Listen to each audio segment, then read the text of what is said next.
Olá pessoal, estou dando continuidade à nossa revisão, então lá em arredondamento de dados. Então o que seria arredondamento? Como nós vimos que as variáveis se classificam em quantitativa e qualitativa e a quantitativa em discreta e contínua, quando a variável é contínua, a maioria das vezes é necessário realizar um arredondamento, porque o número pode assumir qualquer valor em um dado intervalo, teoricamente, porque na prática nós não utilizamos infinitas casas decimais, assumindo todo o valor exato do número. Então, nós vamos usar uma regra de arredondamento, que é uma regra bem antiga até, de 1966, mas que ela funciona da seguinte forma. Nós vamos utilizar o arredondamento por falta, quando o número a ser eliminado é 0, 1, 2, 3, 4, que simplesmente elimina o valor. Por exemplo, aqui eu quero arredondar para décimos e eu tenho o número em centésimo. Tenho com duas casas decimais e eu quero em apenas uma. Então, quando é 4, 3, 2, 1 ou o próprio zero, eu simplesmente elimino e fico com o número que eu tinha. Por excesso, quando o número é maior que 5, 6, 7, 8 ou 9. Aí, ao invés de eu eliminar simplesmente, eu somo 1 porque permanece. Por exemplo, era 2, eu somei 1, ficou 3. Isso para o caso do 6, 7, 8 e 9. E quando é exatamente o 5? Na calculadora, hoje em dia, no Excel, qualquer meio tecnológico, o arredondamento do 5 funciona como arredondamento por excesso. Por que nós vamos usar essa regra? Porque nós vamos trabalhar muito com tabelas e nós vamos querer que o total feche certinho lá 100%. Então, em alguns casos, acaba excedendo ou faltando, nós precisamos fazer essa compensação. Então, nós vamos próximo do 5, porque o 5 ele funciona da seguinte maneira.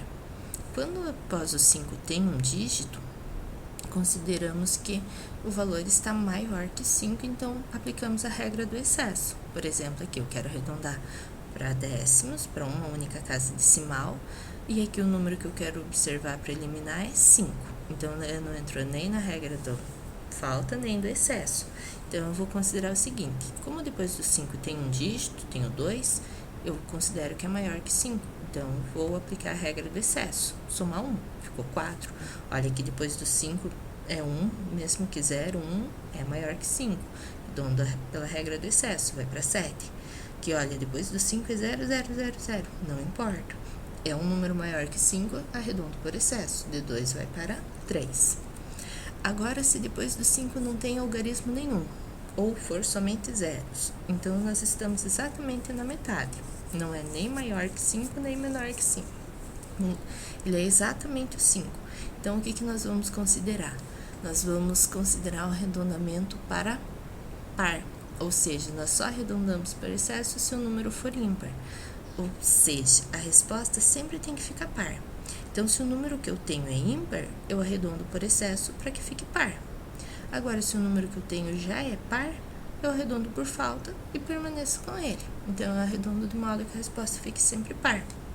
Então, essa técnica do arredondamento por 5 é bastante utilizada nos arredondamentos por compensação.